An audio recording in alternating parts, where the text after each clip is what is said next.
सबको जय यीशु की अनुग्रहकालीन अनुग्रह वाणी सुनने के लिए मैं आप सभी लोगों का हार्दिक स्वागत करता हूं।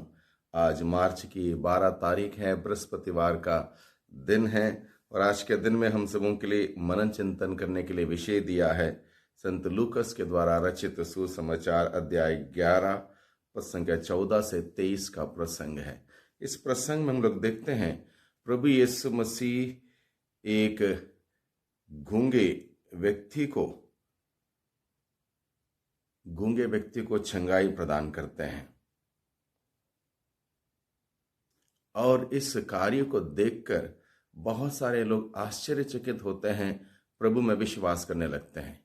दूसरी ओर बहुत सारे लोग इसका गलत अर्थ निकालते हैं, गलत बात फैलाते हैं और एक प्रकार से प्रभु यीशु मसीह के कार्यों में बाधा पहुंचाने का प्रयास करते हैं। लेकिन प्रभु इससे इन सभी प्रतिक्रियाओं से कोई प्रभावित नहीं होते, क्योंकि प्रभु का कार्य सच्चाई पर आधारित था, लोगों की भलाई करने के लिए था और ईश्वर के राज्य का प्रचार प्रसार करने के एक महत्वपूर्ण हिस्सा था।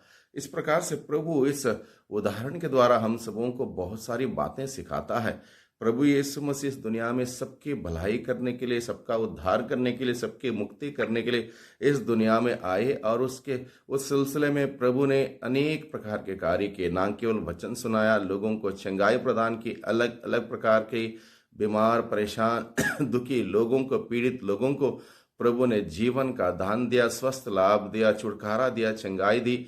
और ये सारे कार्य जब प्रभु कर रहे थे, प्रभु को अनेक प्रकार का विरोध का भी सामना करना पड़ा, अनेक प्रकार की विरोधाभास की बातें, धारणाएं फैलाई गई, लेकिन प्रभु अपने कार्य करते रहे। हमारे जीवन में भी ऐसे हो सकता है, बहुत बार हम लोग अच्छे कार्य करते हो, अच्छे उद्देश्य करते हो, जरूरी नहीं कि हर कोई व्यक्ति इसको सही तरीके से समझें और उसको सही तरीके से लें। लोग अपने ही मानसिकता के अनुसार उसका गलत अर्थ निकाल सकते हैं, हमारे कामकाज में बाधा डाल सकते हैं, एक प्रकार के रोक हमारे सामने पैदा कर सकते हैं। लेकिन हमें हिम्मत नहीं हारनी चाहिए, क्योंकि अगर हम प्रभु यीशु के दृष्टि में, प्रभु के वचन के अनुसार हम कार्य करते हैं तो निश्चित रूप से किसी भी प्रकार की बाधा हमें हमारा कार्य को प्रभावित नहीं करनी चाहिए, बल्कि हमें बुलंद इरादों से उन कार्यों को करते हुए आगे बढ़ने की जरूरत है। और इस प्रकार से आज के इस प्रसंग के माध्यम से हम सभी सीखते हैं,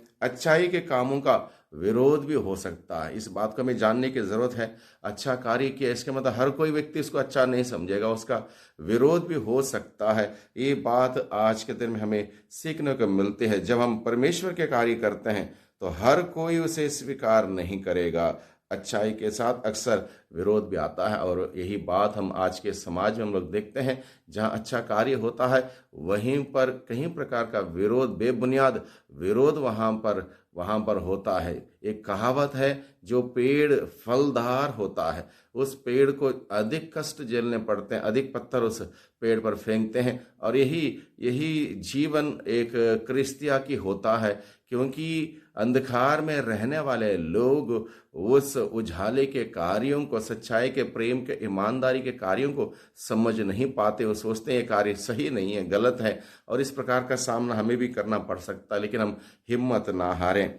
बुराई स्वयं अपने ही विरुद्ध नहीं लड़ सकती। जहां पर प्रभु पर आरोप लगाया कि प्रभु नरकदूतों के नायक बेल्जेबुल की सहायता से नरकदूतों को निकालता है, लेकिन प्रभु यीशु मसीह हमें सिखाता है बुराई स्वयं अपने ही विरुद्ध नहीं लड़ सकती। हर प्रकार की बुराई को प्रभु यीशु ने समाप्त किया, हराया है। शैतान को प्रभु ने हराया है, इसलिए प्रभु स्वयं शक्तिशाली हैं। दुनिया में कोई भी कितना भी शक्तिशाली क्यों ना हो, उन सबसे ज्यादा शक्तिशाली प्रभु यीशु है, क्योंकि प्रभु ने मृत्यु को हराया, प्रभु ने शैतान को हराया, प्रभु ने अंधकार को हराया और प्रभु यीशु मसीह जीते हुए हैं, कब्र से बाहर आए हैं। हम सबों की हार को प्रभु ने जीत में बदल दिया है। इसलिए प्रभु की जीत का हिस्सा हम सबों के लिए मिलता है, क्योंकि हम सभी प्रभु के उस जीत के भागीदार हैं। इसलिए हम सभी इस बात पर विश्वास करें कि हमारे साथ हमारा प्रभु खड़ा है। जब प्रभु यीशु मसीह हमारे साथ खड़ा है, कोई भी दुनिया की ताकत हमारे विरुद्ध